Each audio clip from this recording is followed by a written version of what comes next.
overall? Yeah, so my name is Jordan. I'm a 10-year tennis coach, professional tennis coach. I also am a current MMA athlete and champion. Definitely, I mean, in every single sport, I think I don't believe in fully individual or fully team sports. I think it's just like percentages. I think tennis and fighting take a much larger percent of individual, not effort, but individual control, you Mm, might say, on the outcome. mm, Whereas team sports, it's a lot more distributed. mm. And again, I came from playing soccer for 12 years, and I switched from that team sport dynamic because I think I don't want to say one is harder or easier than the others. There are different struggles. I think when you have more distributed uh, effort throughout the team, Mm. it's much more important to know how to work together as a team. And I feel like if that's not working, you just don't even have a shot. So I kind of got burnt out on that individually. Yeah. Of like, I was a midfielder. I'd get the Hmm. ball from the defense. I'd run it the entire way up. I'd Yeah. pass it to the strikers. They take a terrible shot, Yeah. and then all my work was for nothing. Yeah. So I felt like it was very easy to feel disempowered with that mentality of like I did all this work and then this other person threw it away. Yeah. I think that still exists in individual sports. I think me as a coach, me as a training partner, me as a athlete in individual sports like tennis and fighting, Yeah. uh, we still have to play our roles. Like when I go and I'm trying to prep someone, make their serve a little sharper, Yeah. make someone's footwork a little bit better. If I don't do my role fully to support them, either Yeah. as a training partner or as a coach, like the I feel the losses as deeply when Right. they don't get it. Right. So I think it's learning how to manage your role in both.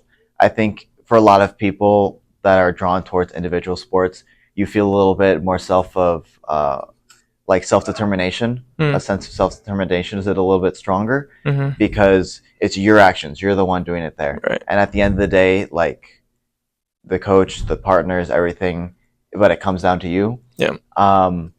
I still feel like it's just as important in team sports, Yeah. but it can be harder to get in touch with it. It can be very easy to feel like your work isn't showing Yeah. when you have teammates that you feel aren't operating in the same regard. Yeah. Hmm. They play very well because of that. So I don't know.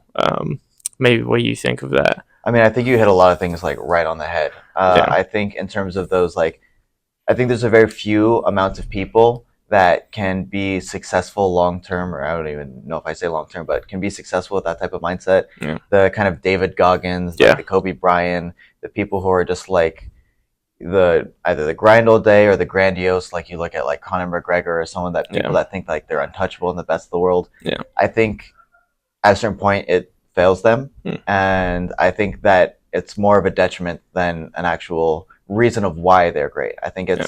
they're great despite those things. Yeah. I think there's something else that you talked on of kind of like the ego, Yeah. which is what it all comes back to. You really want to have the ability to like put that part of you aside because that's what brings up the defense mechanisms. Yeah. And it shows up in tons of different ways. Like you said, it could be lashing out, it could be lashing at yourself, it could be being the victim, it could be blaming other people. There's tons of different modalities like internal family systems that I Yeah. like to kind of go into, which is a therapeutic model, Hmm. but I think it's very useful for it's a very simple way of understanding like the internal conflicts going on inside. Yeah.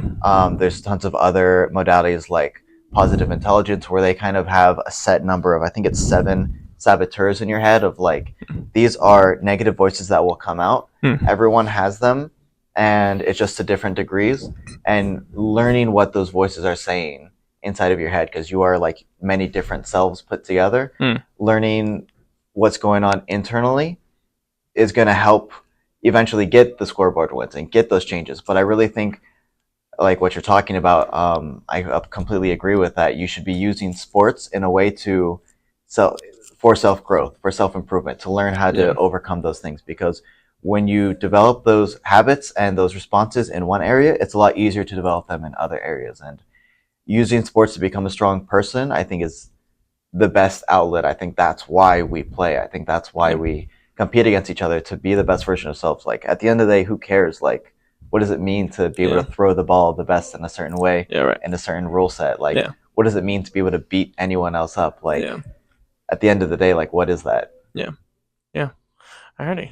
I think that's about it. Awesome. Yeah. So I think that was great. Yeah.